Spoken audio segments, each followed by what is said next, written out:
कहते हैं अगर आधी रात को कोई आपका नाम लेकर पुकारे और वो आवाज़ बिल्कुल आपके किसी अपने जैसी हो, तो कभी भूलकर जवाब मत देना, क्योंकि हो सकता है वो इंसान नहीं, निसी हो। हेलो फ्रेंड्स, आज की ये कहानी वेस्ट बंगाल से जुड़ी है। एक ऐसी घटना जिसे सुनकर आज भी लोग रात को अकेले बाहर निकलने से डरते हैं।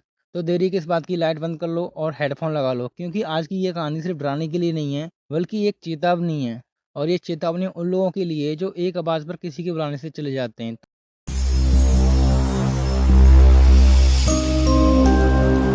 कोलकाता से दूर घने खेतों और पुराने पेड़ों के बीच बसा एक छोटा सा गांव था, और वहां पर एक रूल लागू होता था, रात के बाद किसी की आवाज का जवाब मत देना।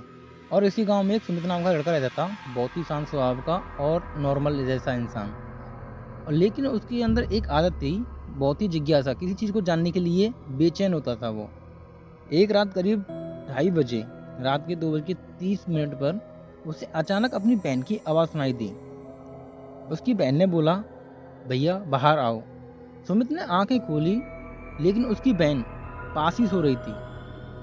फिर उसने सोचा ये आवाज किसकी है, लेकिन कुछ देर बाद फिर से वही आवाज आई, जल्दी आओ भैया, मुझे डर लग रहा है। और इस बार आवाज उसके पास से नहीं, घर के बाहर थोड़ी दूर से आ रही थी। सुमित ने धीरे से दरवाजा खोला। बाहर घना अंधेरा, लेकिन थोड़ी दूर एक लालटेन जल रही थी। और उसने देखा, उसके पास उसकी बहन खड़ी है, लेकिन उसकी बहन तो अंदर थी। इतना देखकर सुमित के हाथ पैर कांपने लगे, फिर भी वो उस आवाज के पीछे चल पड़ा। जैसे जैसे वो आगे बढ़ने लगा, गांव की रोशनी पीछे से छूटती जा रही थी और रास्ता बिल्कुल जंगल की तरफ मुड़ गया। और थोड़ी देर बाद हवा तेज चलने लगी और हर कदम पर उसे लग रहा था कि जैसे कोई उसके पीछे चल रहा है। अचानक चलते चलते उसके पैरों के पास कुछ गीला महसूस हुआ। जैसे ही उसने नीचे देखा, खून, और वो निशान सीधे उसी लड़की के पैरों के आ रहे थे। सुमित वहीं रुक जाता है और कांपते हुए बोला, तुम कौन हो?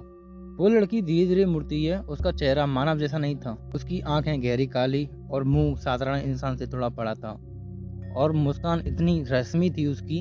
और वो बोली, मैं वही हूँ जिसे तुमने बुलाया। और इतना सुनते ही सुमित की चीख निकल जाती है और वो पीछे हटने लगता है, लेकिन बहुत देर हो चुकी है क्योंकि वो पूरा जंगल में जा चुका था। अचानक चारों तरफ से आवाजें आने लगी, जैसे कि मानो कि हजारों लोग उसका नाम पुकार रहे हों, सुमित इधर आओ, सुमित वापस आओ। लेकिन अजीब बात ये थी, उसमें से कोई उसको दिख नहीं रहा था।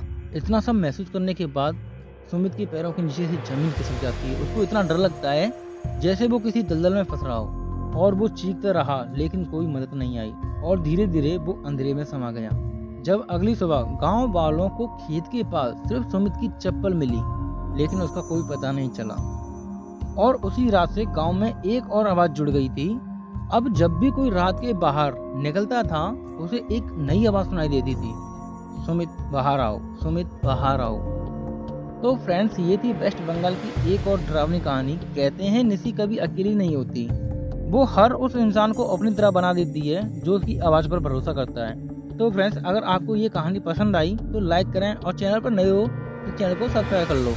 और इस कहानी की चेतावनी ये है, अगर रात को कोई आपको नाम लेकर बुलाए तो जवाब मत देना।